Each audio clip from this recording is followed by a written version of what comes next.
Well, I mean, if in fact it is a Nazi thing, I'm A-okay with that. Oh no! Oh no, another thing. What are you doing? Oh my God. It's Wednesday. It's starting early, folks. Welcome to Hollywood on the Rocks.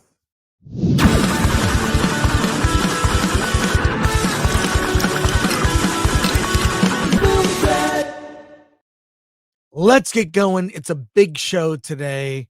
So where is he? Alan!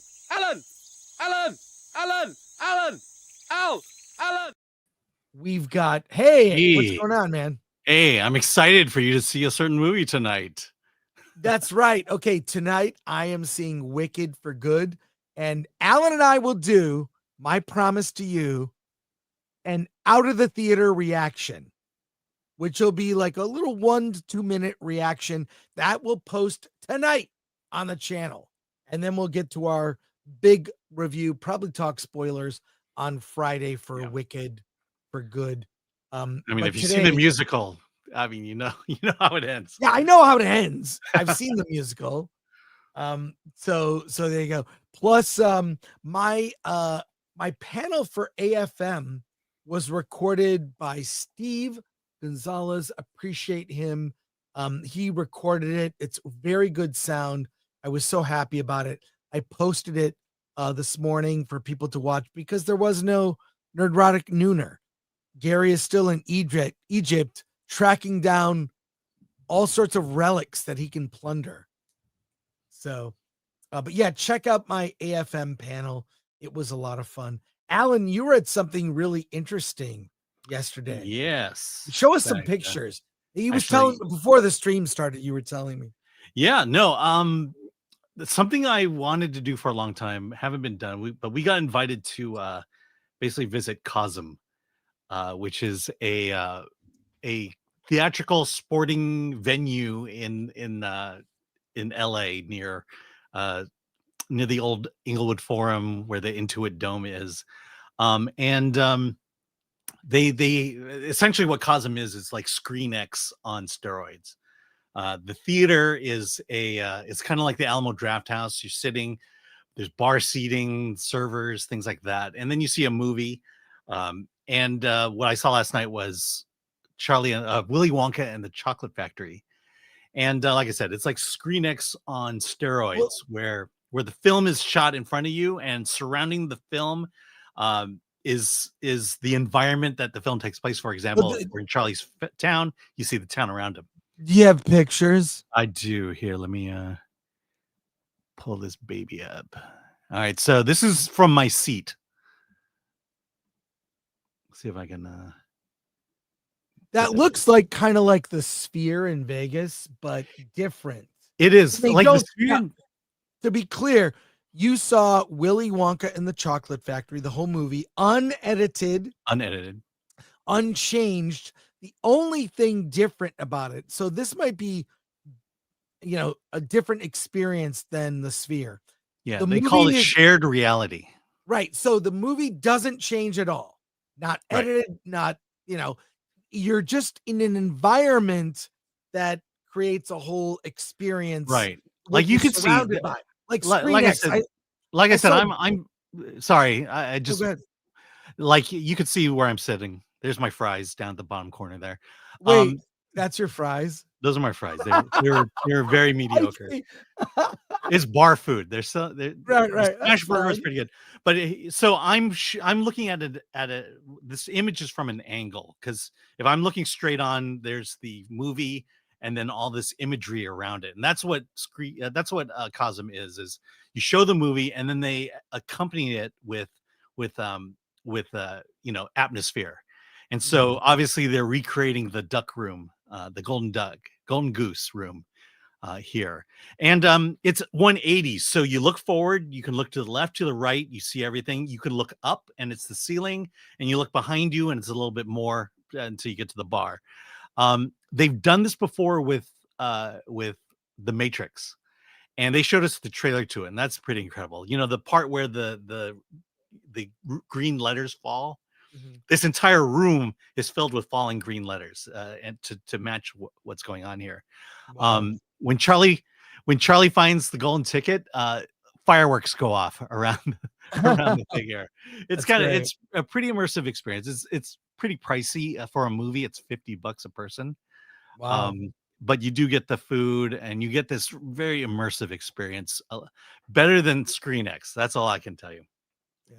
Well, we got a big show today. Lots of news. We've got trailers to look at, and we're going to talk about Disney's AI strategy. We're going to see how smart what they're Disney. doing is. But quick reminder to support us and buy something. Go to shop.filmthreat.com. We've got the Award This collection, lots of stuff, lots of shirts and new stuff. I'm excited. We have Award This koozies. I just ordered this Award This unisex bomber jacket. I'm very excited. Unisex.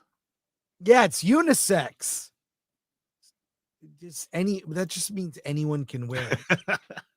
So, but I plan to get the little koozies here. So I love this stuff. What can I say?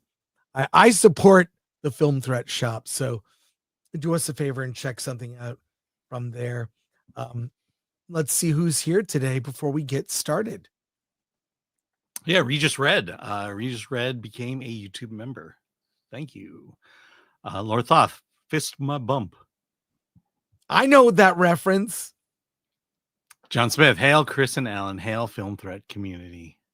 All right. Brock Samsonite, good morning, beautiful people. Let's see. MK Salt, Alan was dazzled at the chocolate factory. Oh man, they had a good beef kebab. Oh my gosh.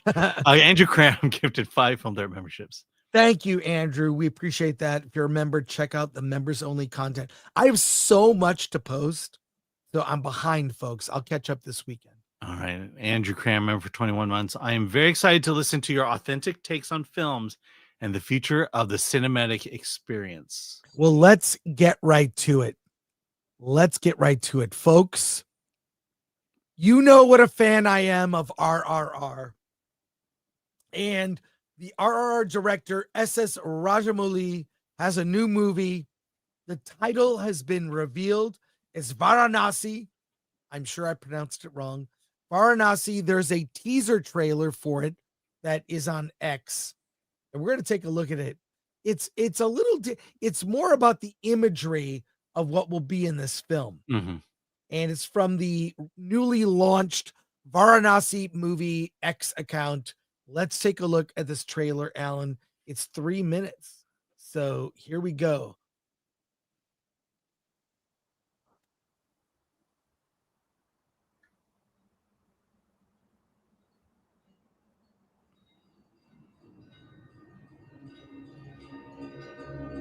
From the director of Bahubali and RRR. That's me. That's not the trailer. Yeah, I know. In my trailer voice. In a world. It might as well say in a world. I've seen this. I'll say comment.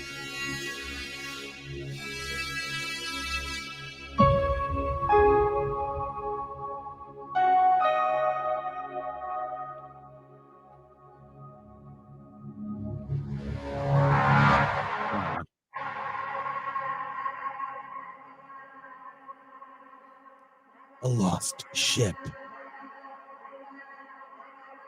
I mean, if you're just listening, I'm describing the images. Now we see it looks like Africa. Lion King, yes. The Jungle Cruise. Jungle Cruise. It seems to span time and dimensions.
filmed for IMAX. Okay. I, for one, am pumped. I can't wait. I trust Rajamouli. I think it'll be, that's just a teaser. We don't know anything of the story or characters, but it is nice to see a manly man. It seems like everything, films coming out of Hollywood, men could be described loosely. There are very few manly men, and there are, and it seems in all of Indian cinema, the men are very manly. Alan, what do you think? That's your first time seeing it. Yeah, I assume we're mostly looking at art concept work, and looks really Right. good. And I'm anticipating spending 4 hours with this movie. It's gonna be 4 hours, but 4 hours well spent. If it's Rajamouli, I'm there day one. Yeah. So it's hard to believe I've spent a full day of my life watching RRR in a movie theater. And worth it. When you see it with an intermission, at least the with movies of a certain length in India, coming out of India, whether it's Telugu, whatnot, it's they put in intermissions. I will go to see it with an intermission. They need it and they respect. That's great. So I'm there. Hey, Project Hail Mary. I've read the book. I am pumped for the movie opening March 2026. My most anticipated movie of next year, next to Dune Part 3. We've got a new trailer. We've got a new trailer. Alan, have you seen it? I have not. Let's do it. Here we go.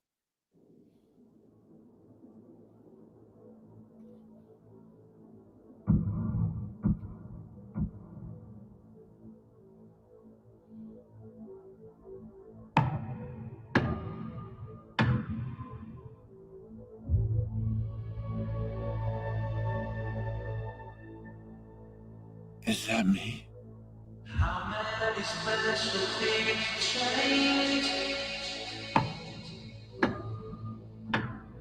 I need you to come with us.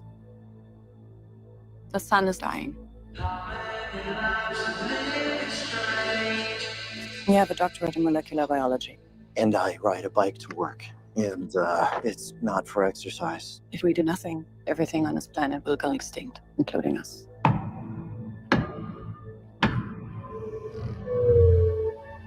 My ship.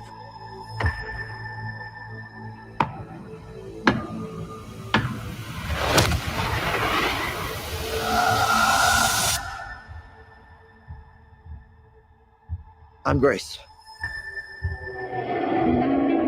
I'm gonna call you Rocky. So, I met an alien. He's a genius engineer. And if I can't understand what he's saying, he puts on a little puppet show for me and my tiny brain. And you know what? I don't mind it. His planet's dying too. We're here for the same reason. Grace, Rocky, save stars.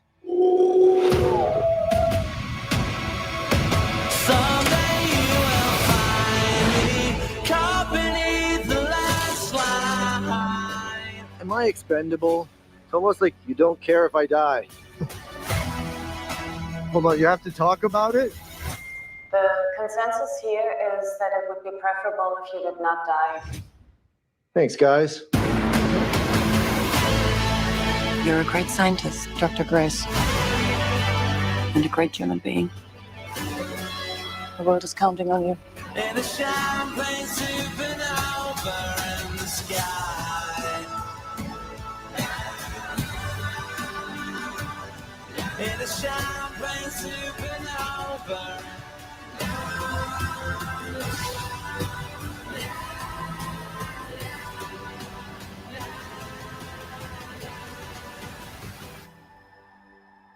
It's now or never.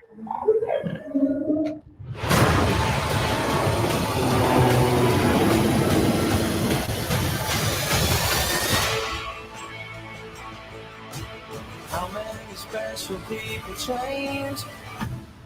Call it fist bump, by the way. Fist my bump. No, it's fist bump. It's not the same. Okay, well, what do you think, Alan? um, okay, so I'll speak to someone who's never read the book, don't know much about the book, and have only heard all my friends say that this is the greatest story told in the last 10 years. Yeah, I'm anticipating the film. I'm just concerned about tone. Is it a comedy? Yeah. Is it Well, how it's we're dealing with life-threatening stakes here, and it still feels a little bit like a comedy, but I think what's going to happen is for me the movie will have to speak for itself. But I will say this is the best trailer I've seen so far for the movie, and I am looking forward to the movie. well, my fear is a couple things. Fear is same as yours, tone. The Mhm. book does have humor. I mean, Ryland Grace, the character, he's sort of, you know, Yeah. there are moments of levity, but the stakes are like everyone dying, Mhm. and not just on planet Earth, Yeah, but other everywhere. planets as well. So, uh, it's it's Yeah. very intense. It's like What that. I'm afraid of, they show too much in the first trailer. We didn't see much of the alien, right? We just Right. saw maybe a hand. In this, we're kind of getting. I'm afraid they're giving away too much, which tells me they may be a little nervous about uh what people will think. They're trying to Yeah. spoon feed it, which tells me they may dumb this down a bit too much. Or they just don't know how to sell a science fiction movie. The issue I have right now is essentially the alien he runs into. I'm putting at preteen in terms of maturity level. Um, Well, yeah, I mean, he's really not cute, but he's in his personality is like admirable. This well, alien, I'm not giving anything away. He has a personality that does come out. He okay, communicates in a very different way.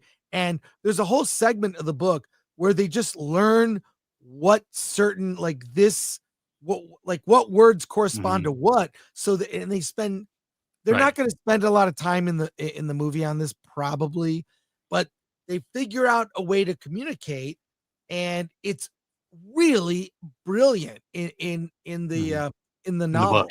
Yeah. Yeah, I mean, here I'm definitely, based on the trailer, I'm definitely getting this is a preteen. He you know, if he's not coming across as a sophisticated scientist, or at least akin to the Ryan Gosling character. Well But again, that could be just because they don't know how to cut a good trailer. well, the alien in the book is which is also in the movie looks fairly accurate to the description of the book, is very alien. Comes from a harsh, totally different kind of environment. Mhm. So they evolved differently. Even their math is different. Ours is based on 10 because we have 10 fingers.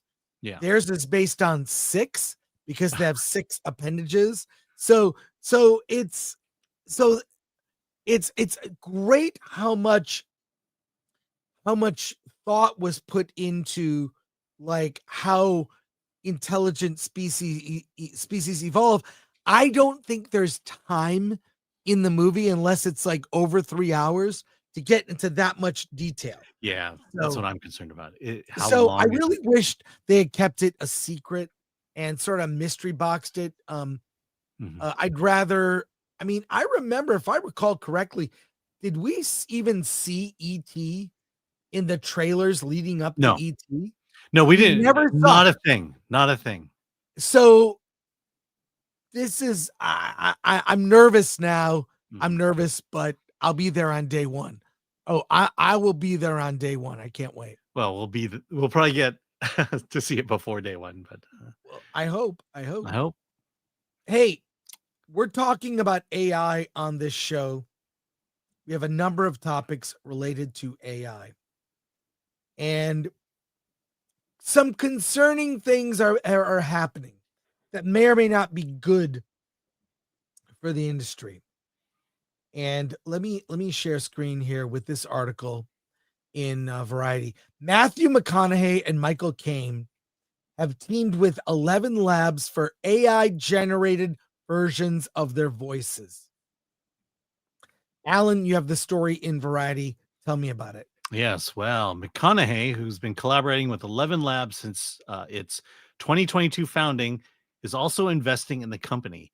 He's using its technology to launch a Spanish language edition of his personal newsletter, Lyrics in Living, allowing global audiences to hear his voice spoken in his own AI generated voice. You're helping create a future where we can look up from our screens and connect through something as timeless as humanity itself, our voices, McConaughey says. At 92, Michael Caine, has licensed his digital voice through 11 Labs' new iconic voice marketplace, which enables approved use of the celebrity's voice in media such as audiobooks or narration. In the company's promo reel, his AI generated voice says, "Technology is just the medium. This is humanity amplified." Caine called 11 Labs' approach a way to preserve and share voices, not replace them, saying the goal is to amplify creativity and empower new storytellers. The platform allows studios and creators to request access to famous voices with full ethical licensing, solving one of the biggest challenges in AI media creation. Other listed voices include Liza Minnelli, Judy Garland, John Wayne, Maya Angelou, Alan Turing, and Babe Ruth.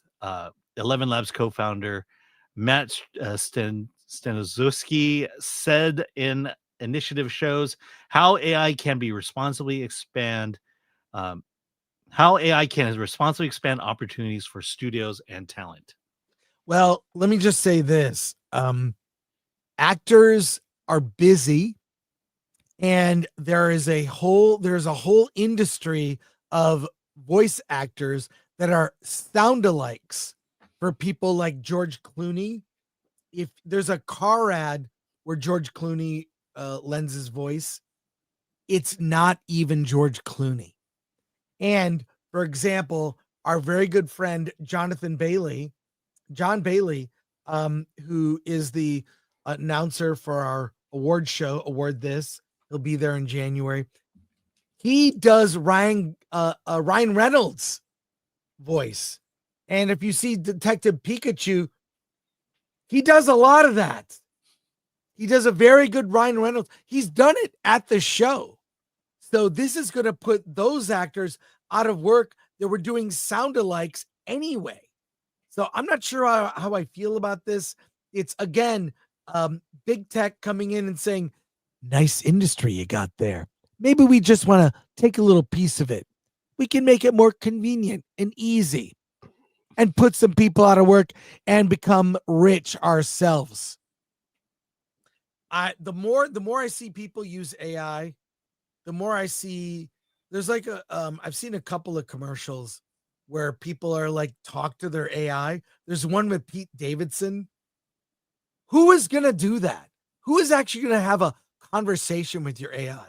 The way I see it, Chat GPT is like a search engine on steroids, but it doesn't replace doing actual work. And my fear is people will become so dependent on AI, the information they get from AI, they will trust it blindly when it cannot be. And this is all kinds of implications for it to be misused. And it's going to put the people who do sound-alikes for known actors out of work. But we see AI stuff. People have done AI videos of you and I, Alan, where we say horrible things. Yes. To each other. My whole X account is full of it. Yeah, I mean, thanks, Lord Comment. In these AI videos, we say horrible things to each other when we could just do that on the show, like all the time by ourselves. So again, and then here's my concern also.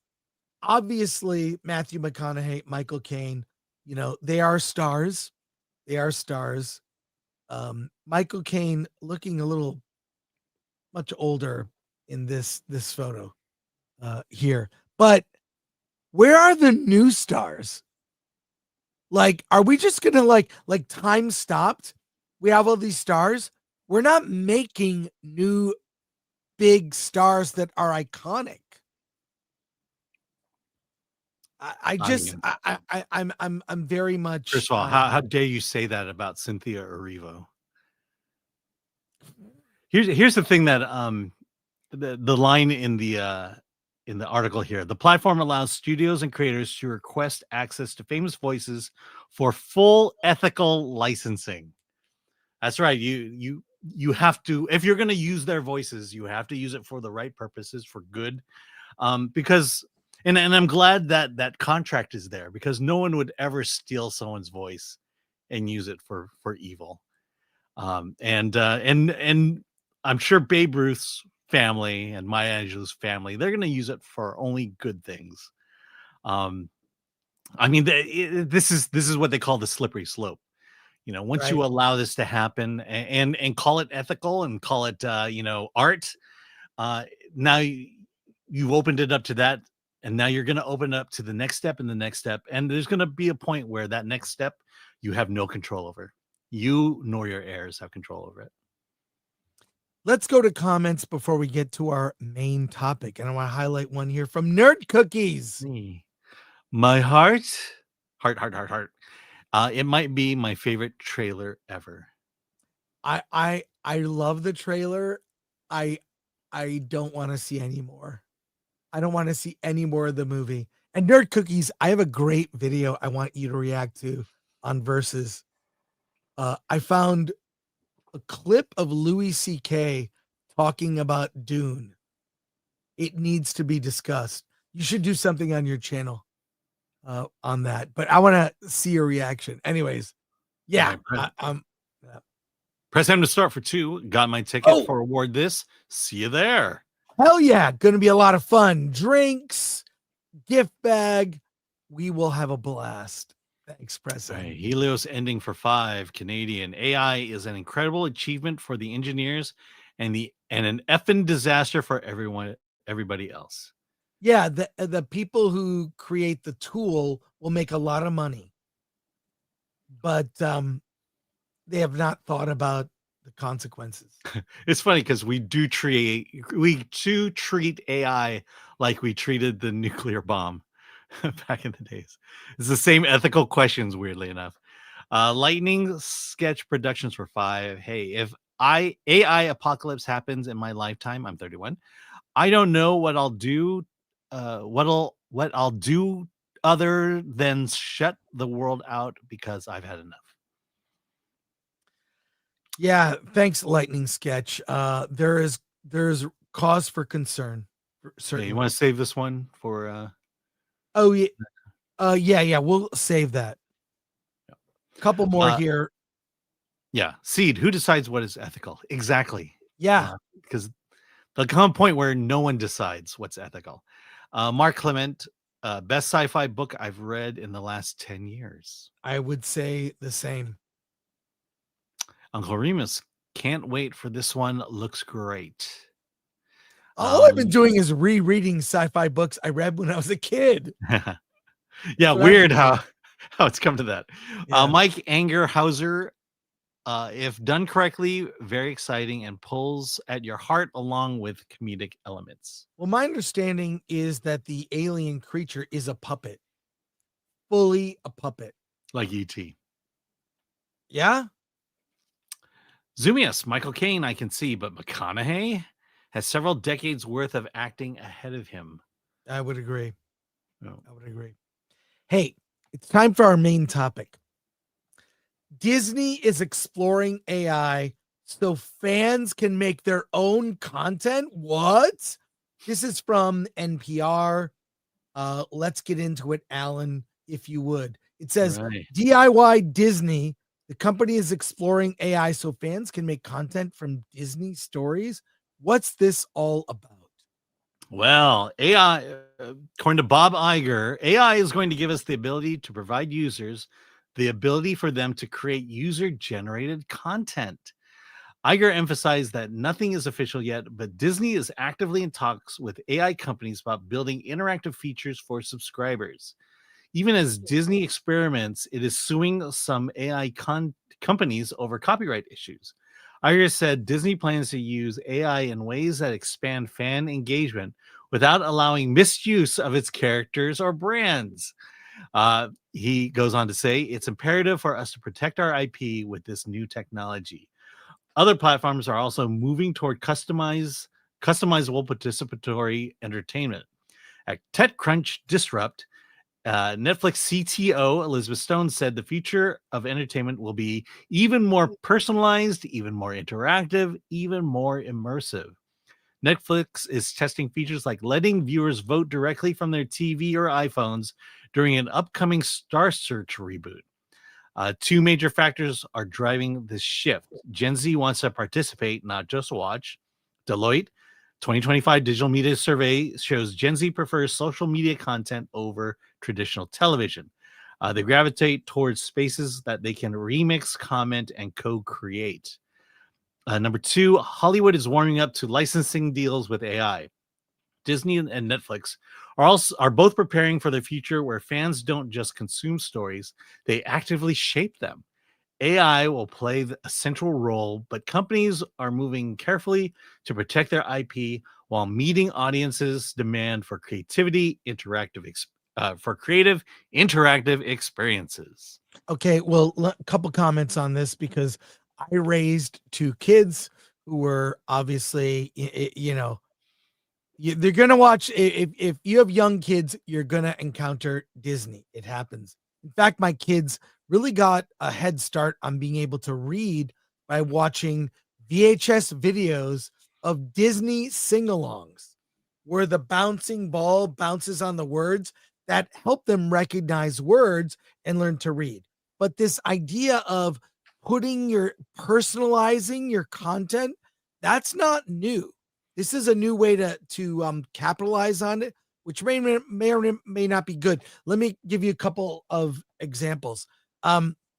You can buy a storybook featuring your child. So there's a sort of generic storybook, and you could get one printed with your child's name and likeness in the book. So they are in the story. It's about them. One of the biggest, when I worked doing video game magazines in the 90s. Yeah, it was a long time ago. I know. One of the biggest things people wanted was, how do I put myself in the game? This is the extreme version of that. And if they're going to use the platform to say, tell a news story about Mickey and Minnie, I have a question. How are you going to stop it from being inappropriate? Are there words they can't use? Are there things, apparently 67 means something to everyone younger than myself. I haven't Googled it because I'm afraid. But I think this presents a lot of problems. But it could very well be more popular than the content Disney is making. What are your thoughts, Alan? I know later in the show you're going to do a rant. Sure. Maybe I should do it now. Well, but tell me your thoughts here, and then we'll go to your rant. Yeah, I mean, I'm kind of looking over this. I'm reading partly that Disney is leaning into it because there's going to come a point where if they don't take part in it, someone else is going to do it for them, and they'd rather do it now and get the money out of it. And we talked about licensing. We talked about it would be a great idea for Sora or these other image generators to license Disney content and pay for it and allow it's no different than us drawing pictures of Mickey and Donald making out. You can't control our pencils, so they're just leaning into it. Yeah, I mean, I have seen some horrendous Disney quote fan art that is it's adult. Yeah. It's adult in nature. This could end up being, I think there'll be protections on their platform to prevent that from happening. Yeah, but someone will eventually hack it or put out their own. I mean, again, it's that slippery slope. you know, you can only manage it so much. You know, they ran into it with pirating. You know, someone would just Right. go into the movie theater, film the movie, and then sell it. And so they had to go into these markets and sell the actual product in order to help stem that. But you still can't ultimately fight this stuff. It's going to be inevitable. So yeah, it's, you know, I would say that you know, there's just this begrudging nature to it where, you know, you don't want Disney to do it, but at the same time you understand that they're going to have to do it if they want to maintain any control of it over in the future. Well, before you get to your rant, Alan, you've seen these Disney-Pixar AI trailer compilations. I've got a few that I want to share with you now. Oh my God. I don't think we're not gonna watch all of these. We'll watch a few, but I have real concerns about what I'm gonna pause here and there just until you can't take it. But let's watch this. I've got lists now. These are turning up in my feed and they're wild. Let's take a look at a few. Here we go. You got spit on that thing. Fame's a mighty fast horse, babe. You gotta hold on tight or let it run. I didn't plan for all this. I just said what popped in my head. Hawk Tua from Pixar. Oh my God, let's keep going. Disney and Pixar's Hawk Tua this summer. In a city that never stops shining, one mogul's got the groove, the moves, and the baby oil. You know the motto, stay glossy, stay bossy. Diddy, you ever take a night off? Nights off, that's when the party starts. From Pixar Animation Studios comes a story about fame, family, and keeping... Welcome back to The Cage, the #1 podcast in the game. Star wrestler and online personality Logan Caine is under fire for allegedly scamming fans out of millions through his crypto project, Crypto Zoo. You can't hide from this, man. People are hurting. What are you going to do? Summer. The store's about to get a little louder. Manager called. Good. Ma'am, what seems to be the issue? Ma'am is fine, but this, not fine. From Disney and Pixar. We march at dawn. Mom's rollout. Go, go, go. Only in... What the hell? Pretty tall, huh? Whoa. How does he even fit through doorways? Just don't look up. Is that Ryan Kinnell? It's a large forehead here. They think I can't hear them. I think your forehead's amazing. It's like its own launch pad. From Disney and Pixar. Come a kid who learns the... What? This spring. How big? Hello? Hi, I'm Jeffy. You got a pencil? From Disney and Pixar comes SML, the movie. Enter Jeffy. He's eating directly from the pot. Hello? Can someone pick this kid up? Don't leave me, Martin. Kid, you make it really hard to stay mad. Coming soon. The fact that people can make these, and some are clever, some are not so much, but some get downright dirty. Alan, I have some more here. Do you trust me? I trust you. I don't know about these videos though. From the studio that celebrates family and love comes a story about one soon-to-be dad on a mission for something important: to find milk. Through laughs, mishaps, and heart, he learns what it truly means to care. Finding milk. Love always from the Some people might say that's racist. I'm just saying. studio that brings magic. Comes a boy 6, 7. who can't stop saying 6, 7. at school, at play, 6, 7. Whoa. chaos everywhere. 6, 7. Someone explain to me 6'7" in the chat. Let me here. I'm gonna. Are you gonna Google it? I'm gonna ask All right. ChatGPT. I mean, we know what 69 is. All right, let's keep 6'7". watching these. This summer, get ready for 6'7". In a little home in the middle of nowhere, We'll figure it out. 2 cousins and a baby learn that love is stronger than luck. Everything stays in the family. Through every challenge, they hold on to what matters most. Cousins. Home is who you hold on to. From the studio that salutes every dreamer One day, I'll wear that uniform. comes a story of courage and heart. He trained harder than anyone. I did it. To prove that heroes come in all kinds. Together, they stand strong. Special forces. Get it? Special. All right, I'm gonna continue while you look for 6'7". I'm still looking at For 6'7". every dream that never gives up. From the studio that brings courage and heart comes a journey to find water, to save their village with courage and heart. Hope shines where it's needed most. Finding at a bustling call It really proves you can make a Pixar style movie about any topic. I mean, it's kind of weird. center in Mumbai. Arjun thinks it's just another shift. Okay, auntie, now move the mouse to the... Wait, do not redeem. Oh, my. But one sweet misclick away, two very different worlds collide. You saved me, beta. And you made my night, Auntie. From Get ready.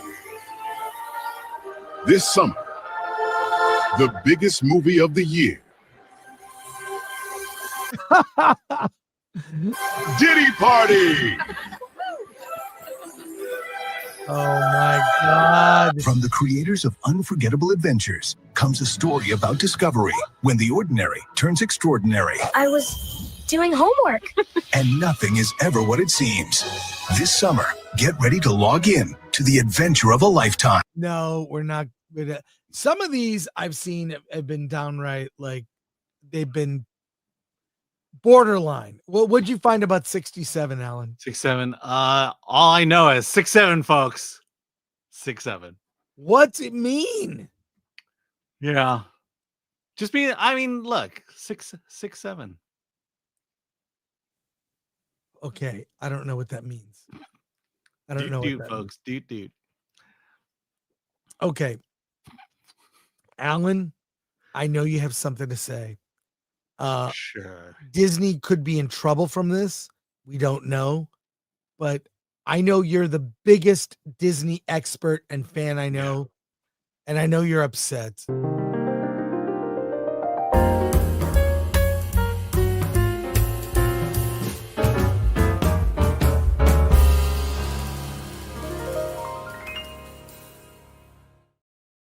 Alan, is this choice from Disney something they should be doing? What are your thoughts?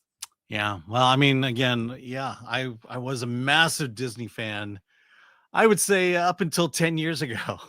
You know, my earliest memories were Disney, was Mickey Mouse. There was the annual trip to Disneyland that my father took us on. You know, from my earliest memories to probably around junior high. We were every year. It was the annual Disney trip, and we loved it.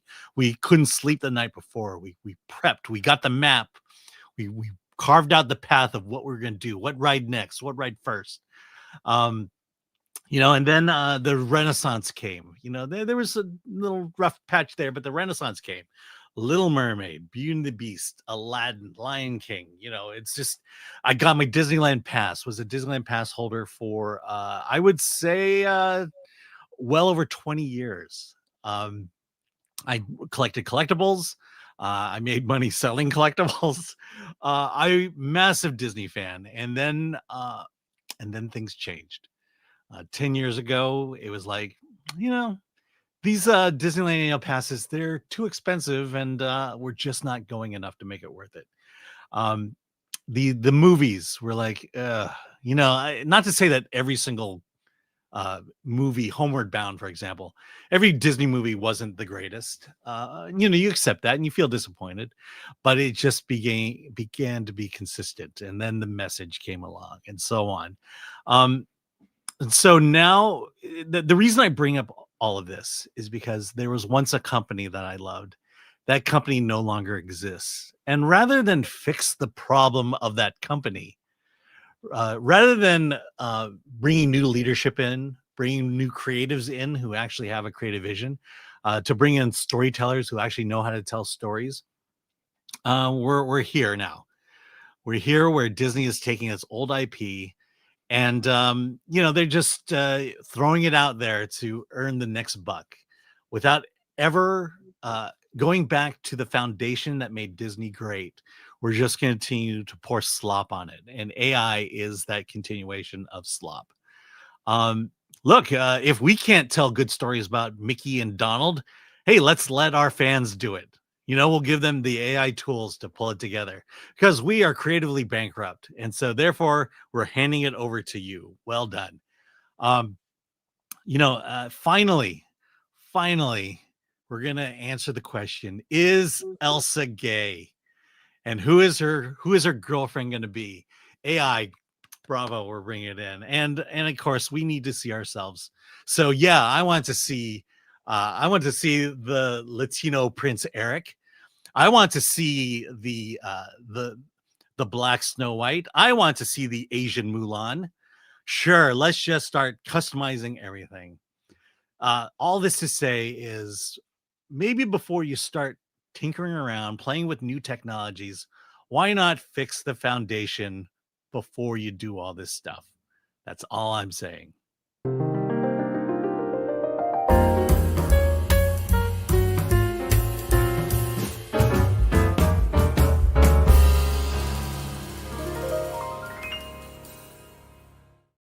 That might be your best Alan's Corner yet. Yeah. 69.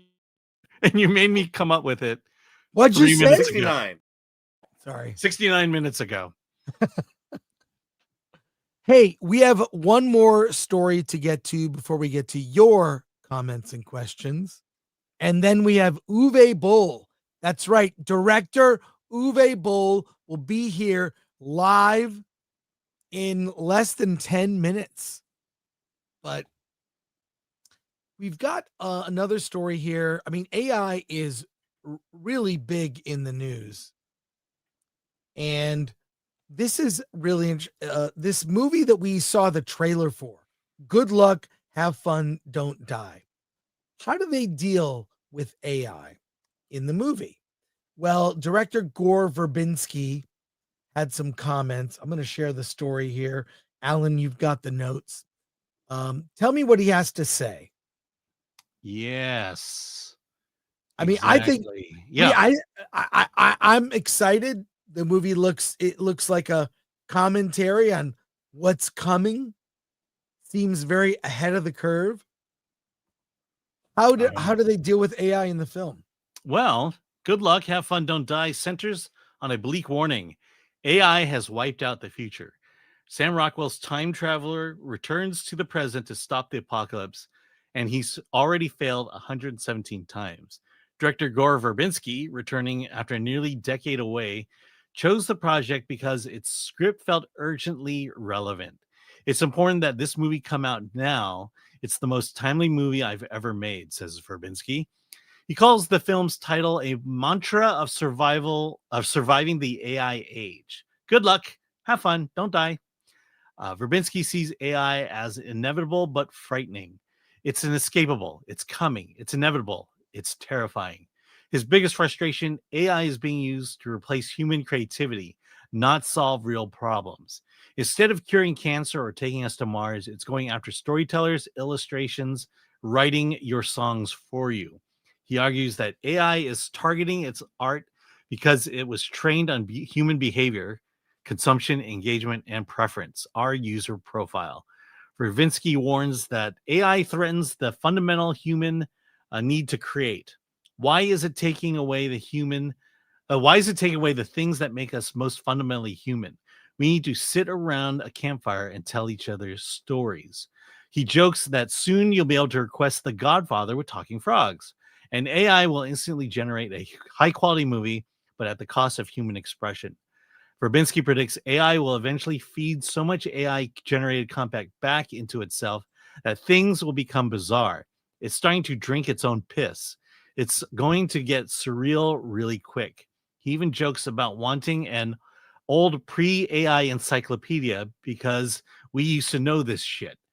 Verbinski's film and his commentary treat AI not just as a sci-fi villain, but as a real accelerating threat to human creativity, identity, and culture. It sounds like this will be a fun action comedy that has some darker themes underneath. I have a mistrust of AI. I think ultimately, and I talked about this at the AFM indie film panel. I did that we just, posted this morning on our channel. Check that out. I think AI will evolve into a genre. It'll be like anime. There will be AI movies, yes, but you're going to walk in going, I know I'm about to see an AI movie. I choose to see this. And I do think AI will also be used as a tool for indie filmmakers to make movies that will replicate the kind of spectacle we see in Hollywood films. That's where I think things are going. That's the at least as it applies to entertainment.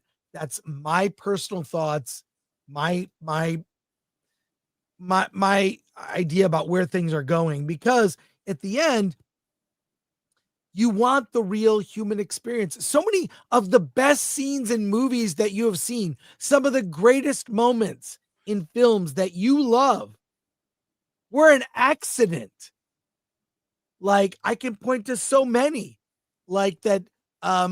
There's a scene in the movie called New York, New York, directed by Martin Scorsese, where Robert De Niro is with Liza Minnelli. He breaks a window, knocking on a door, and then keeps going with the scene. And he talks to the guy and says, "I'm so sorry, I'll pay for the glass."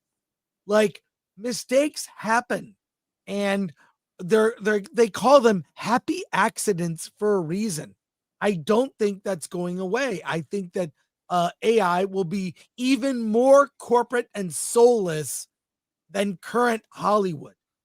And it will, best case scenario, turn into another genre on the shelf, like action comedy, horror comedy, or whatnot. So that's best case scenario. Alan, your thoughts, and we'll go to comments. Yeah, one comment he makes I found fascinating. It says Verbinski predicts AI will eventually feed so much AI generate content back to itself that things will become bizarre. It's starting to drink its own piss. I hadn't really thought about it that way, but right now AI is basing itself off of human content. But soon there'll be so much AI content, it'll be basing it off its own content. And then the philosophical question now becomes, what is real anymore? What is decidedly human anymore versus what is AI?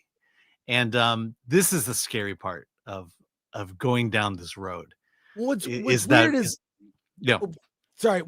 there's data sets that the AI uses to generate images and sounds and whatnot. The data sets are based on reality of what's in the internet. What happens that I know where he's going, where like there's so much AI content that the AI content now becomes part of the data set and the library. Yeah. It'll eat itself.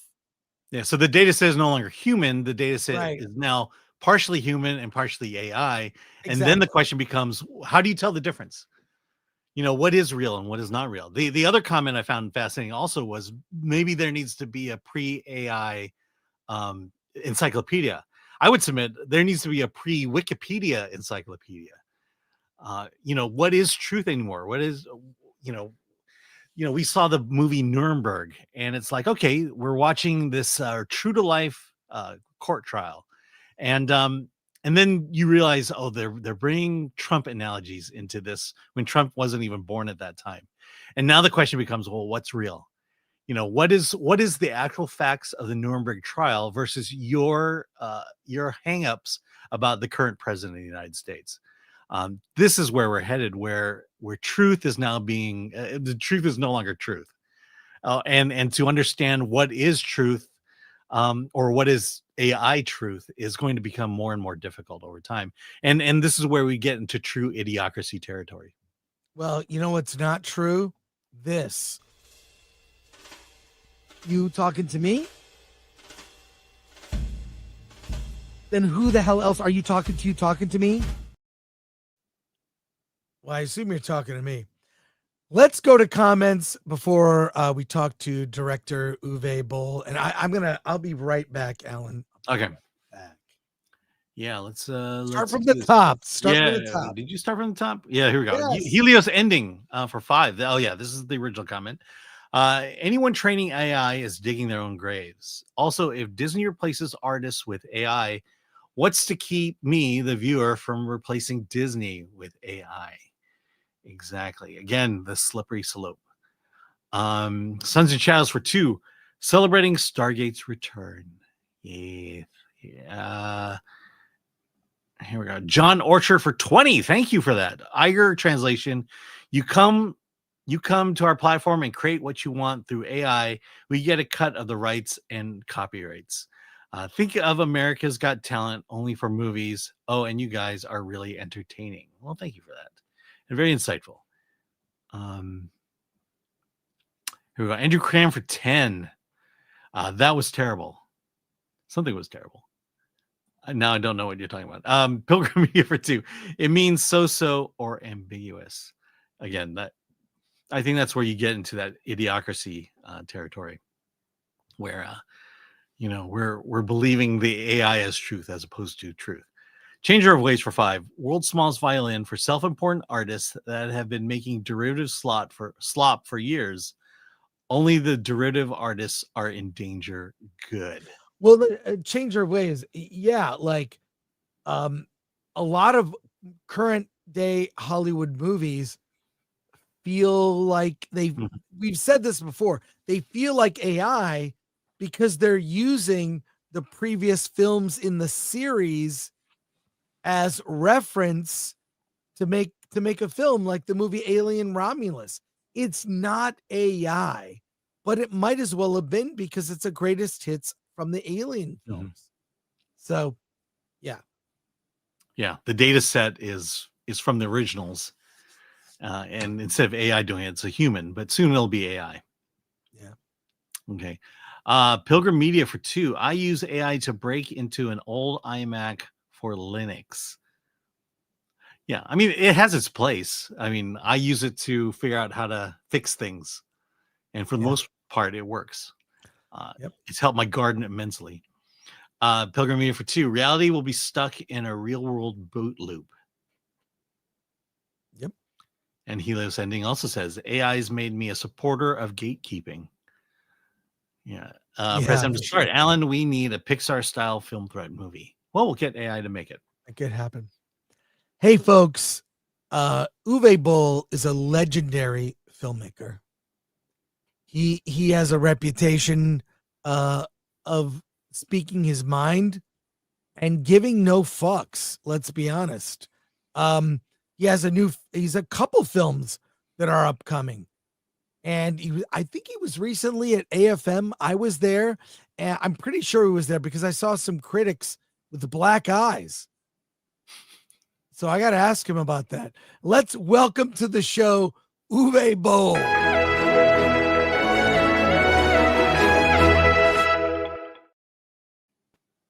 Uwe, hey, how are you, sir? I'm almost asleep. We have 11 o'clock in Germany. yeah. So how was AFM for you? You were there.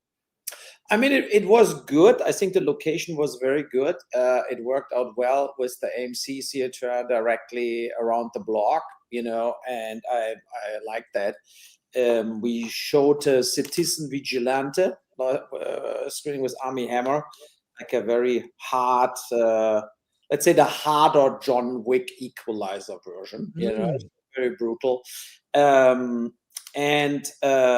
was there with various films. My film Run with Amanda Plummer, James Russo, Ulrich Thompson, and others is right now out in streaming.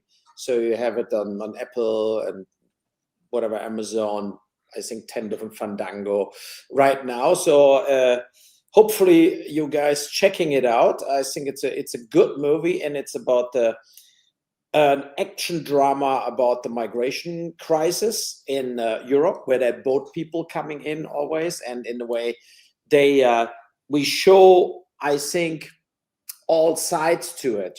People dying on the way over, they get killed on the boat, thrown overboard, then they arrive, and then every boatload you have people, they just want a better life, but you have also people, they maybe are criminals, and they are a danger. And so we basically show one day in that Italian holiday island what escalates. So, where a guy takes a hostage, and it's a huge attack in the end also on that migration camp. And I did that on purpose. For me, when you look into movies, they try and I think we're so polarized, right? So the movies normally try to show migrants are the best what can ever happen, and they're peaceful and they want a better life. And it's true for most of them. But unfortunately, since we get mass migration from Africa into Europe, you can say that specific crimes exploded. Like gang rapes, knife stabbings, people running amok. That's enormously, like over 10,000% more violent street crimes since 2015.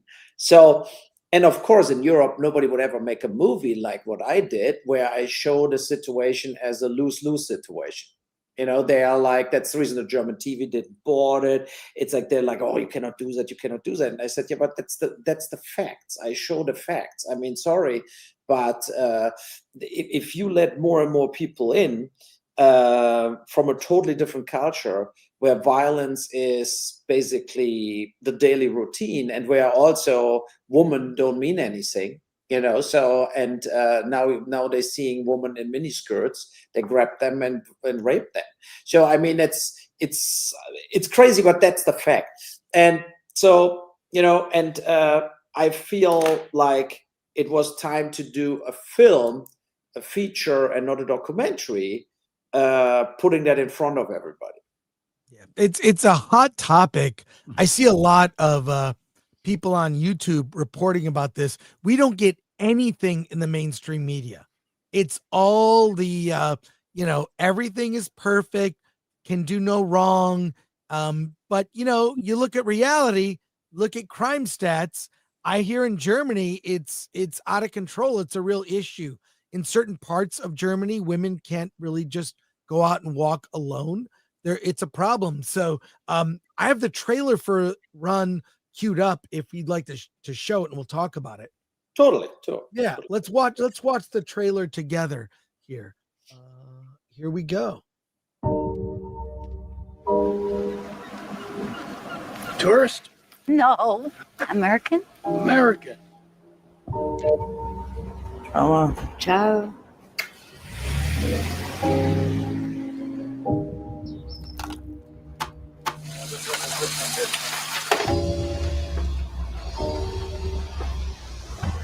Another goddamn boat. Makes 4 a week now. Never thought it would get this bad. Well, it is bad. A state of emergency was announced this week. Arriving one after the other. This is the first port of call for those fleeing North Africa. They attempt to make their ways further into Europe. They rob, they steal, they rape. Asylum seeker. Asylum seeker. Ah, never heard this before.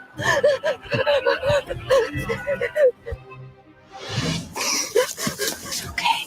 No police. Come on in. I'm so happy.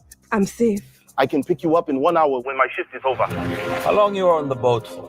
2 days. Where you come from? Come from Somalia.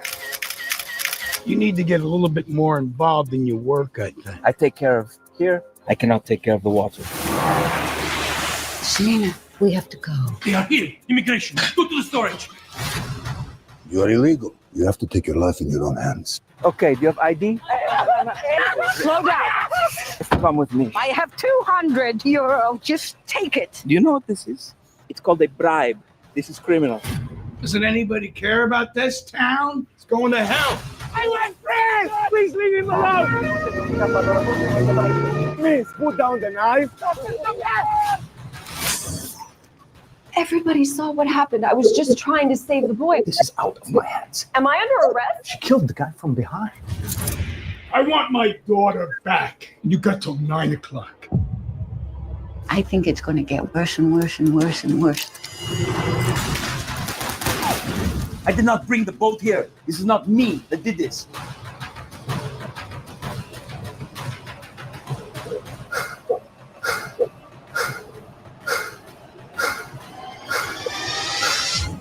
What do we do now?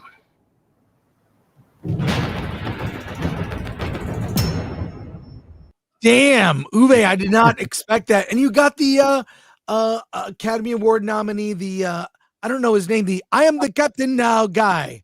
You got that guy. Bakat Apti, right? So Captain Phillips. He's great. Yeah, and Marcus Henderson from Django and Get Out. a great cast overall. They all really wanted to, for not a lot of money, like really do this. And it was good because we basically, in a way, owned that whole town. We shot in April. It was not so touristic season. And all the actors stayed the whole show. All the extras, also the Africans, they stayed the whole show. We stayed all in one big hotel. And it was great to shoot because we could walk everywhere, right? So it's like everything placed basically in walkable distance. So we didn't have like catering trucks. We just went back to the hotel for lunch and went back to shooting. So that was great. And everybody see it like we totally understand that people want a better life and want to get into Europe or want to get into the US. That's 100%. But the society can only take so much. And so without changing the society totally. I think we see it already in UK now that it goes completely in the wrong direction. You know, if you have like 3 secretaries of, I think, the education of interior, they look like Osama bin Laden. I mean, you know, like where you feel like that's not the culture we have. If you go in a different country, I think you need to accept the laws there and the culture there, and you cannot just bring your shit there. I mean, you run away from your problems, right? And now you don't want to adjust to the country you want to come in, and that's ridiculous. Yeah. You know, that's where I have but for me, the where I draw the line is the whole Islamistic Sharia law, this kind of stuff, where, you know, where that's the end for me. I have nothing against Muslims, nothing against any religion, any culture, country, race, skin color. I don't care. And I work with everybody in the movies together. But if you go somewhere and you put like whatever the Sharia law above the law, then you leave that country. Well, that's happening in Dearborn, Michigan, and Hamtramck, where I'm from. That has been a real issue. I'm just, you know, first of all, it's a hot button topic. You give no Fs. I mean, I've seen you do Q&As at screenings. I've interviewed you before. Are you getting any pushback, or how are people reacting to you having done this? We have a lot of people that have questions for you too, but or better, are you getting the response that you thought you would get? Yeah. What's the response been? No, it's a mix, right? So I got positive response for the movie so far. I think the movie is not like a total right-wing movie or something like this. I think a lot of people who watch it, they see, for example, the Amanda Plummer part where she tries to save the pregnant woman, right? So there is sympathy for the people.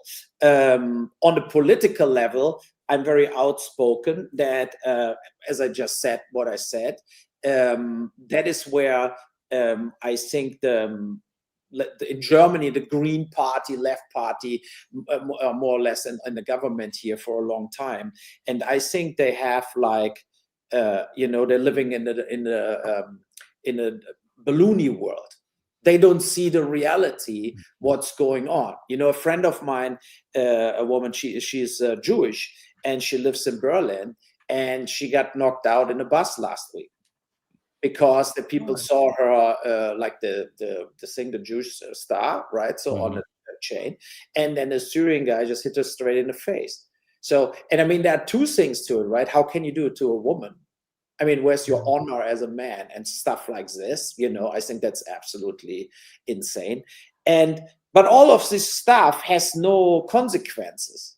You know, that's the other problem. That is why I did this Vigilante. It's kind of that movie. What is the way harder version where Armie Hammer goes after rapists? He goes after, you know, like Charles Bronson in New York. So he's like not taking this absurd also judges. You know, we have like tons of people, they're getting off the hook, they're not getting into jail, even if they do mass rapes, you know, and then you do whatever, you insult the president and you get six months prison term for an insult. That's happening in Europe. And I just heard about a case today where someone it was kind of a light criticism of the German government, and they had their cell phones taken away, all their technology. They had their DNA taken. It was we're just from making comments being critical of the government online. It's out of control.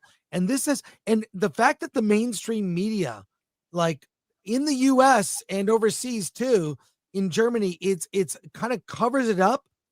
The people can see with their own eyes what's happening. And it's a very nuanced issue. As you pointed out in your film Run, you see different sides of the equation, but you can't ignore the negative. Absolutely. And it's for me, it's almost like a fascism from the left, this kind of where they try to they censor you. We have in Germany a saying, trusted flagger.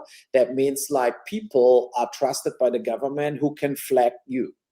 Like that they say, oh, that guy makes too much controversial stuff. For example, on X in Germany, I'm shadow banned. I don't know why, right? I don't think Elon Musk did it. Maybe they can do that in Germany too. But they didn't like the content, so I'm shadow banned. I even Twittered to Elon Musk about it. I mean, of course, no answer. But I said, look, you run on free speech, And to be honest, what I say is basically what he likes. And it's not that I'm so far away political from the stuff Elon Musk says, and I'm still shadow banned. So the question is, who did that? Who can do this? I assume the local governments, that they have the power to go into social media and shut you up or whatever. And that's the thing. I mean, for me, freedom of like art, speech, press, that's democracy.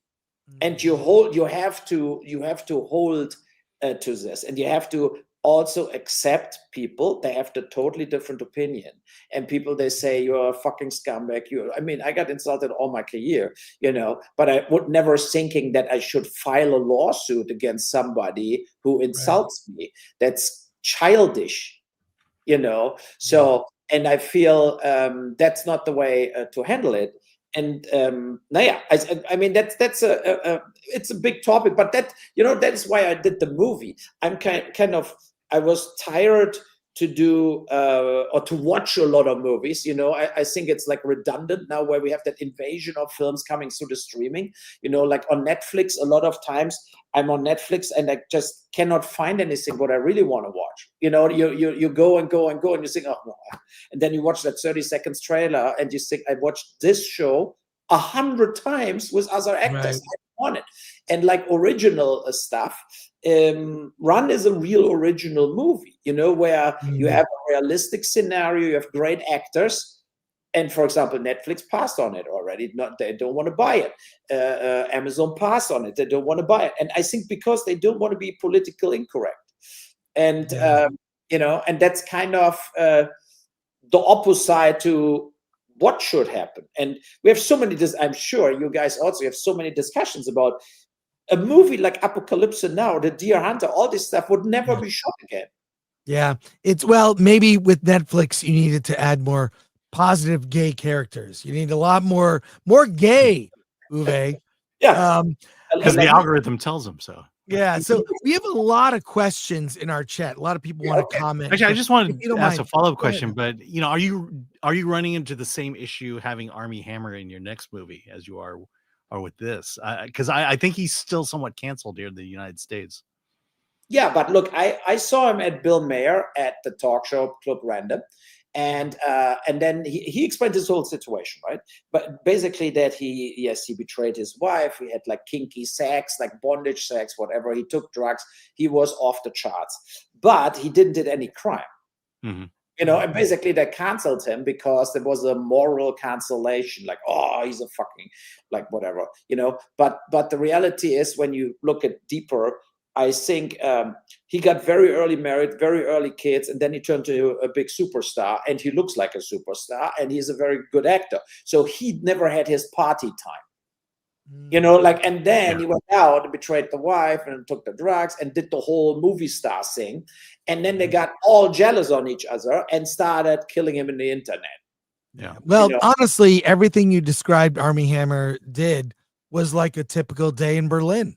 That was just a normal Berlin party. Oh, is that what they do? Yeah. Let's go to the comments. There's so many comments from people. Let's see. Michael Bisping says, God bless Germany. Uwe, you're a legend. Alan, if you would take over. So many questions here. Good one. Yeah, from ADLs24. During your hiatus, you were a restaurateur. How did it compare to your directing career? What lessons did you take back into filmmaking, and whatever happened to your planned Toronto Bauhaus? I keep it with Roland Emmerich. He said in an interview, the worst thing he ever did was to open a restaurant in LA. So I'm I think my restaurant was a little better as his and more successful. You know, we were like on CNN in the top 10 in America, and I had a Michelin star chef. But the reality is, a restaurant is a never-ending film shoot. You know, it's like it never ends. The show The Bear, at least in the first season of The Bear, it really showed a lot of things what happened to us when you renovate a place before you open, all this shit. And then you have to be there basically every day, or the staff will steal, drink the bar, and you know, like you have so many problems with the staff. And I love restaurants. I love good wine. I had a wine club there and stuff like this. But when Corona hit, 2020, basically, we closed down. And I felt like I'm not doing it to shut down and keep paying rent and everything. So we went out, and then we moved from Vancouver to Germany. And I'm kind of miss it, but I also don't miss it. You know, if I miss a restaurant, I go and eat in a restaurant. So, and then I started making movies again, what is good. And, you know, we have a lot of good things, like First Shift was a big hit on Paramount Plus, that 20 weeks in the top 10, the cop show from New York. We shot 2 more movies for this in September in New York. We're in post-production. And of course, the driven things like Run or Citizen Vigilante. I don't know, like we got 2 offers for the US for Citizen Vigilante. So I think Armie Hammer comes back, and he deserves to come back. And I think also, look, he's 39. You cannot seriously say he can never work again. That's ridiculous.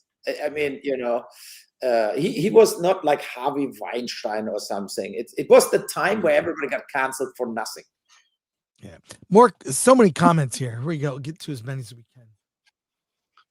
All right, Matthew Hammond for 2. How is distributing the movie, and was it censored? Were you under pressure to censor? Run was a tough sale in the US, Canada, and UK. It's Quiver. In the rest of the world, Middle East was sold, to my big surprise. And then it was it's just on Amazon, Apple, Fandango, Google Play, on all these things, but it doesn't got a real deal, you know, like a real paid deal from a streamer or something. So we are really living on people just rent it and pay $3.99 or $4.99 to watch the movie now. So hopefully a lot of people will do that. Yeah, more it's on comments Amazon here. Prime. You can rent it there. Caravaggio, a filmmaker who is willing to tackle the real issues, a rare thing today. Yeah, you know, and I felt, look, I did The Sound on Wall Street after 2008, and, you know, Dominic Purcell went after the bankers who got off free. I did Attack on Darfur when that Sudanese, the massacres happened. And now they happen again. I mean, it's a very good film with Billy Zane and so on. Besides the video game-based, more fun movies like House of the Dead and so on, I always did political-driven stuff in between about real problems on the planet. And yeah, and I feel like I like just movies for entertainment, but I also like movies that are like really making you think about the subject matter and bringing people to discuss it, like what we're doing. You know, like this, I think it's also important. A lot of films are so lifeless, you know, like, you know, whatever. Like I just watched that Frankenstein movie on Netflix, and when you read all about this, you think it's the most important movie of the world, and then you watch it and you are aware, no, it's just an expensive science fiction kind of bullshit movie where it has no meaning. It's not a deeper meaning to Frankenstein, you know. But Run is about what's happening right now. That's an interesting thing, you know. Yeah. Well, I prefer the way you say Frankenstein. Much better. Much better. You know that the castle Frankenstein is 50 kilometers away from Frankfurt here. it's the original castle. There was a guy, his name was Frankenstein, and it's written at the castle like he was supposed, like towners said he's experimenting with dead bodies. So there was basically the original is outside of it, you can go there and visit it, and it's all like in the stones at the castle written that the people were very suspicious of him, what he was doing. Uncle Pappy Wolfer too. Are you afraid of retaliation from the government radicals, or Gov OR? I don't know if that means something. Government or radicals? Okay. Not really.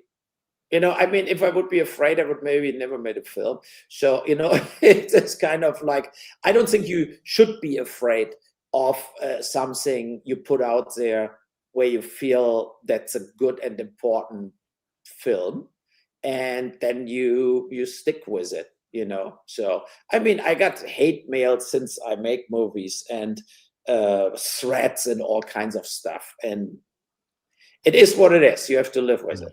At the same time, you've got to make a movie you can stand up for. And totally. You know, yeah, totally. Caveat ties, do you consider scripts or do you write everything yourself? No, it's a mix. I am not writing everything myself. Like Run and Citizen Vigilante, I wrote myself. A lot of more entertaining stuff and video game stuff I didn't wrote myself. So I have to, like, I'm a slow writer. You know, I'm not Taylor Sheridan and can write a script in a day. So, and I really need to be like really deep into something to write a whole script, you know? So, yeah. All right, Uncle Pappy Wolf for 5 as well. How much freedom do you have as a filmmaker in Germany versus the US to say what you want to say politically? Is it less woke and must cast a certain way? Yeah, No, like woke. What do you think about woke to add to that? Yeah. So first of all, I think the US is better as Germany. It's more free. I also always, my movies were the most successful in the US in comparison to Germany. I get in Germany absolutely no support from the TV or the subsidy stations. That's the reason mostly I shoot outside of Germany also. So I have no real political support here or whatever.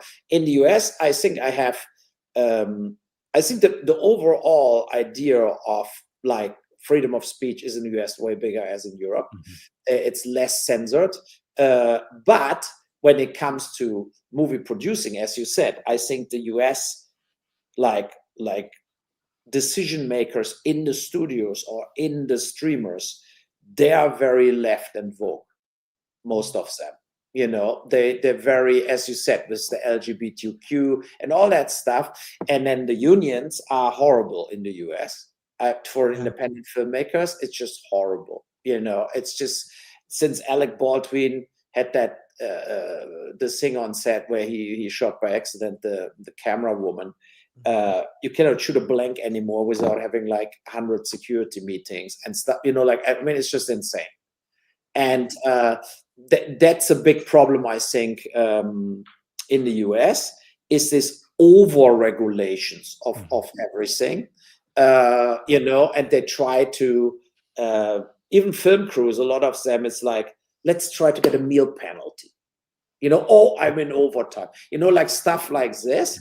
It's that's hard, that's really annoying, you know. So yeah, but overall I think the freedom of speech in the US is freer as in Europe, where they can get you for, like, you know, if somebody doesn't like what I say, he can sue me, just, you know, and like oh, that was an insult, I want $5,000 from you, you know, and it's total bullshit, but then you have legal costs.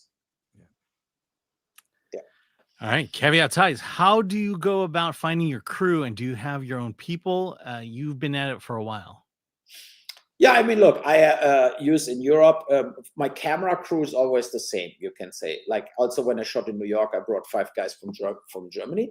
But now the first shift 2 and 3, when we shot in September, we had a very good crew, because we also handpicked everybody and had long talks with everybody, you know, and saying, look, if you make an independent movie, you cannot, like, act when you grip or whatever your function is, like you work on CSI or something, right? So you need to give it a little leeway here and don't have the clock ticking as soon you get out of the bed.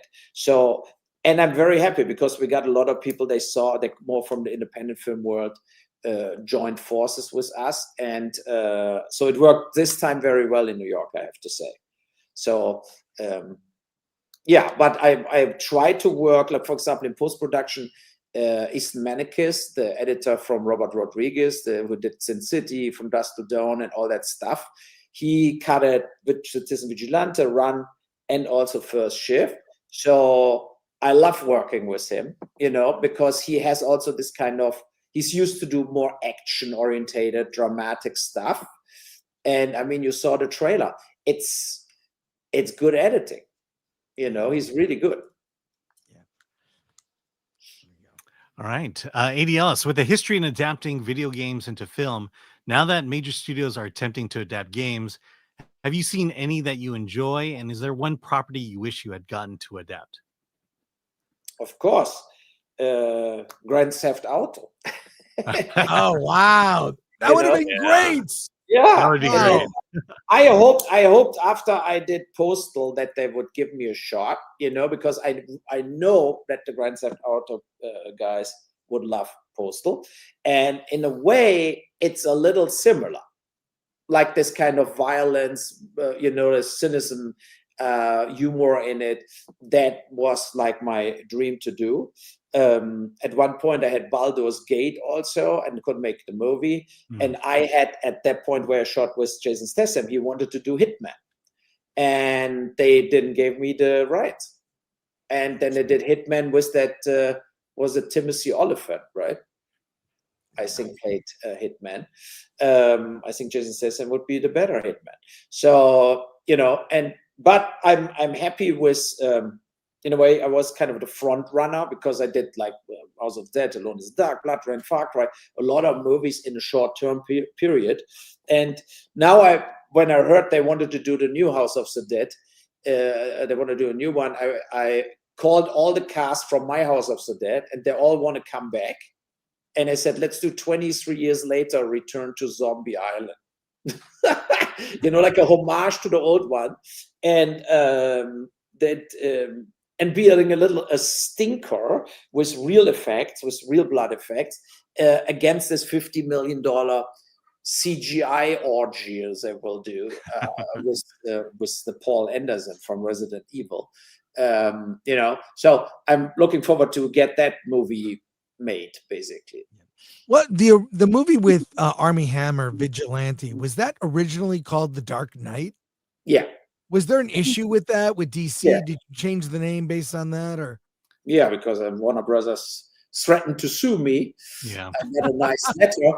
You know, they stayed nice, but because I said go on IMDb. There's another Dark Knight movie. It's not Batman, and I said in general, how can you protect the Dark Knight? Yeah. I mean, it's just like, you know, the Dark Knight. You can also say the White Knight or the Red Knight. I mean, how can you protect something like this? And they said it's so connected to Batman that it will be a misinterpretation.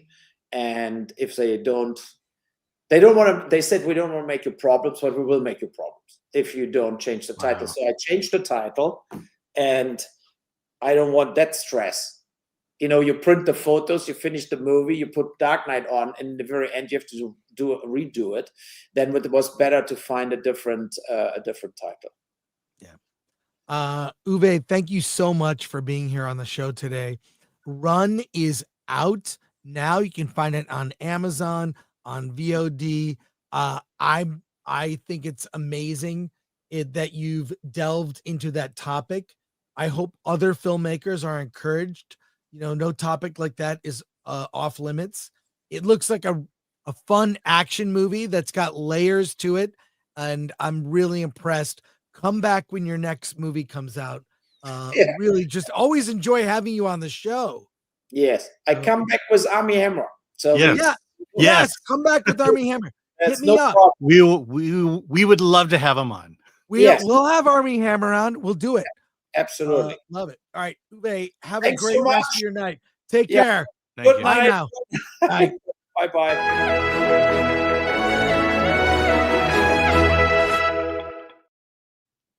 I did Wow. not expect that. That was pretty awesome. That was really great. Well, I mean, I think I'm renting Run or buying it. I got to review it. I just saw a story today about this guy in Germany arrested for criticizing the government in a post on X, and it was real light criticism. It wasn't something crazy, but what happened to him? It's on Paul Joseph Watson's channel. Like literally today, listening to a video about that topic. And Uwe for Uwe standing up, I love that. Yeah. So that's awesome. Yeah, and like I said, I think the best political movies are the ones that hit both sides and understand both sides. I mean, you can have a viewpoint. You could take a side, but understand the opposing viewpoint and present it accurately, and you'll be fine. You'll have a great movie, even if no one agrees with it. Now, did we get to all the comments here that are starred, Alan? If you would, no, we didn't. Okay, well, let's go. We're gonna get to your comments. Gonna get to your comments. So let's go here. Yeah. From Pilgrim Media, it means so or ambiguous. Thank you, I Pilgrim. was trying not to give that away. That's okay. All right, but yeah, the Rogue Attraction. Alan, Mulan is Asian. Don't you mean white Mulan? Or, if they said make Mulan more diverse, they just put black people in Mulan. That's what would happen. I have found that whenever I make a mistake on social media, I get the best engagement. I get the most views. More than when I get things right. Yeah. Portland 182, Disney AI user created content that the customer creates will be wholly owned by Disney in small print. Yes, absolutely. Portland 182. Appreciate that comment. Yeah, Brock Samsonite finally chose your own ending movies by voting buttons in the seat of the movie theater. Let us pick the ending. That's coming. I think something like that is coming. Yeah, but let's just say you're in a full theater and your choice does not win. I mean, that affects the way you view the movie now, because the audience chose badly. Andrew Cranford 10, have Uwe on again. Yes. Well, he's coming back with Army Hammer. He's coming back with Army Hammer. Thank you, Andrew. And check out our other interview with Uwe, which is on the Film Threat Interviews channel. Yeah. We'll be probably the only outlet to have Army Hammer. Yeah, we'll be. Yeah, he just emailed me. Army he did? said, actually, he Uwe emailed me. He said, I'm going to be at AFM. Can you interview me there? I said, well, I'd rather interview you on live here so you can ask questions. The audience can ask questions. So we negotiate, because he was in town and I was just at AFM, and then but we made it work. So it's happening. All right. Rostenbach. He is not exaggerating at all. I'm an artist and visual effects artist turned AI researcher, and I spent the last year building a system that's doing that right now. Nice. Lord Shax. Movies used to be about other people's stories, their life, their decisions, their mistakes, things you won't encounter in your own life. Yeah, now we're making the stories about us. I need someone who looks like me. Tell my story. And honestly, I prefer to always see another story where I can see the world through someone else's eyes. Yeah. Everyone looks at the world differently. I want to see but to Lord Shack's point as well, people who are imperfect like us. Yes. We're not talking about it yet, but Song Sung Blue. I think that's the movie I'm going to be advocating for this year. Like we did Better Man, and we did RRR, and we did American Fiction. Stories about real people. Who'd have thought that people would be drawn to stories like that? Yeah, I love Song Sung Blue. We'll talk about it. It opens Christmas Day, but Alan and I got to see it. In fact, Alan, Did you get a little invite in your email? Guess this is a really quick little breaking news for those hanging out with us. We got invited to Avatar Fire and Ash. Oh, yeah. On Monday, December 1st, and the social reaction is that night. We will do an early stream about that. Hold on, where are you seeing it? In Century City. Oh, okay. Well, we're not gonna be together then. Well, change it. No, I'll You're try, going but to I'd rather go to the. Yeah, I want to go to the Disney. No, Disney lot to see it. they don't have an IMAX screen. Change it, Alan. Change it.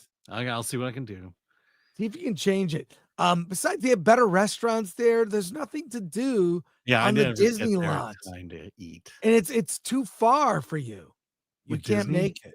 Same Yeah. as Century City. No, it's too far. Anyways, I find it quick thing. It's if they're screening it this early, they are confident about this movie. Yeah. They are confident that it's Yeah. that it's Because good. we usually see it the Monday of the week it opens. Right. The fact that they're screening it more than 3 weeks in advance, that says no, it's 2.5 weeks. 2.5 weeks. Yeah, but still, it's always been days before it opens. Yeah, it's that we get to see it. literally if a movie opens Thursday, Alan and I will see a Disney film on Monday, the Monday before. They're screening it way early. That says something. I think they are confident and they are pushing for awards. Mhm. They're pushing for Oh, okay. awards. So All right, the Claw, not Craw, for 2. Great interview, great show, gents. Sad no nooner. yeah, but you got me at AFM. Yeah. You've Did got you get me invited at, to Egypt with Gary or he asked me if I want to go. No, Yeah. but you gotta watch the panel. Low budget, big vision, strategies for independent filmmakers. This is the panel. Wait. Million. And what do you? I want to know what all of you think about crowdfunding campaigns and also other companies. Anyways, all right, just watch it. I don't want to Yeah. watch myself. Yeah. I'm And just you should saying- have wore that unisex I was working wore on it. this jacket. I should have. Well, I have an award this t-shirt on. It's cold. By the way, it's cold. Yeah. It is cold right now. Can't even. It's crazy. But that's going to wrap it up for us today. We are back on Friday with a load of reviews, including Wicked for Good. Wicked. Good news. Okay. That We're was clipping that, terrible, aren't we? Alan. We're That clipping was that. terrible. Please clip that. Glenn, clip that. Little Please. gifts I like to give our audience. Yeah. All right. That's going to wrap it up for us today. Thank you, everyone who talked to each other in the chat. I see very polite conversation. I love it. Thanks for the soups. Supports the channel. Thank you to just for watching and hanging out with us today. And wow, Uwe Boll. He is based, but I like that he talked about left-wing fascism. Did not expect him to be so bold. That was pretty amazing. George Orwell talked about left-wing fascism, but that wasn't in his documentary. No, it wasn't. So, all right, that's it for us. See you guys on Friday. Thank you so much. And thanks to Atomic Lori and Glenn Uccio. Yes. They keep the trains running on time, even when I am late, which happens often. All right, take care, everyone. And Alan, do you have anything to say? Yeah, let's get out of here.